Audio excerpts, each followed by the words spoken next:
BNP মুসলমান, জামাত ইসলাম মুসলমান, জাতীয় পার্টি মুসলমান, চরমনায় মুসলমান, শর্ষিনা মুসলমান, যত পার্টি আছে NCP they are all Muslims.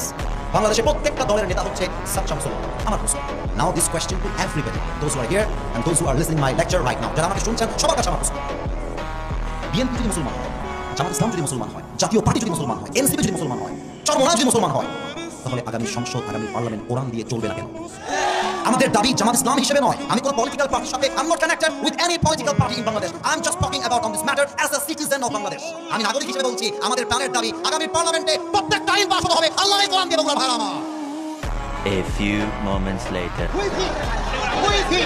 তো আমি কি করে দলে কথা বলেছি? আমি শুরু থেকে নিয়ে অবমাননা করেছি। সাহাবীর বাবাকে আমার প্রত্যেকটা বিএনপি যাবে ভালোবাসে। ক্ষমা চাওয়া লাগবে, ক্ষমা চাওয়া লাগবে এখানে। আমি কি কোনো দলের নাম বলেছিলাম? কাল গালি দিয়েছিলাম? দাঁড়ান, আমার ভূমিকার কথা শুরু হয়েছিল 3.5 হাত মাটির কবর দিয়ে যুবক ভালো বলো। আল্লাহর কোরআন দিয়ে আইন চলবে, এটা কোনো রাজনৈতিক কথা হইতে পারে?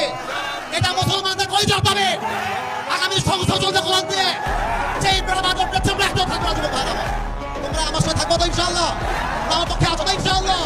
আবার দেখা হবে রাসূলুল্লাহ সাল্লাল্লাহু আলাইহি ওয়াসাল্লাম অবশ্যই মুমিন ইনশাআল্লাহ দেখা হবে ইনশাআল্লাহ। আপনাকে কেউ যদি বাধা দেয়, তোমরা আমার বাংলার যুবক ভাইরা ওদের বাবার নাম ভুলা দিবে। বাংলাদেশ চলবে আল্লাহর কোরআন দিয়ে। মুসলমানের দেশ এইটা। দেশটা স্বাধীন করেছি। এটা নাকি বিএনপির লোক? যদি কোনো বিএনপির লোক বলে আল্লাহ কোরআন দিয়ে দেশ চলবে না, এমন নেতা চাই যার কোরআন দিয়ে দেশ চলবে। এমন নেতা চাই যে যদি আদর্শ মানতে চায়। আজকের পর থেকে লাস্ট কথা, লাস্ট কথা শোনো, বগুড়া বলে কথা নয়। যেখানে যেই নেতা কথা দিবে জুতা প্রাণে নামাই দেওয়া হবে।